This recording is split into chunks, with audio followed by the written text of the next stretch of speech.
ಹೂವ 66. ಕೆಲವು ಸಲ ಮಾತು ಹೊರಳುವುದಿಲ್ಲ, ಮೌನವು ಮೌನವೇ ಆಗಿರುವುದಿಲ್ಲ. ಸಮೂಹದಲ್ಲಿದ್ದರೂ ಯಾರ ಮಾತೂ ಕೇಳದಂತಹ ಸ್ಥಿತಿ. ಯಾರಾದರೂ ಮಾತಿಗೆಳೆದರೆ ವೃಥಾ ಸಿಡುಕು, ಮುಳ್ಳ ಮೇಲೆ ಕೂತಷ್ಟು ಚಡಪಡಿಕೆ.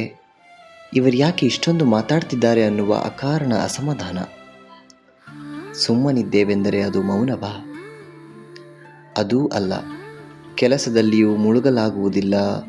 ಓದು, ಸಿನಿಮಾ, ಗೆಳೆಯರ ಭೇಟಿ, ಯಾವುದು ಬೇಡವೆನ್ನುವ ಸ್ಥಿತಿ. ಹಾಗಂತ ಬದುಕು ನಿಲ್ತದ? ಒಳಗಿನ ಯಾವುದೋ ಚಿಂತೆ, ಆತಂಕ ಕಳೆದುಕೊಳ್ಳಲೇಬೇಕು. ಬೆಟ್ಟ ಗುಡ್ಡ ತಿರುಗಿಯೋ, ಹಕ್ಕಿ ಹಾಡು ಕೇಳಿಯೋ, ಹೂವಂತ ಎಳೆಯರ ನಡುವೆ ಸೇರಿಯೋ ಚೈತನ್ಯ ತಂದುಕೊಳ್ಳದಿದ್ದರೆ ನಾವು ನಿಂತಲ್ಲೇ ಮಡುಗಟ್ಟುತ್ತೇವೆ. ನಮಸ್ಕಾರ.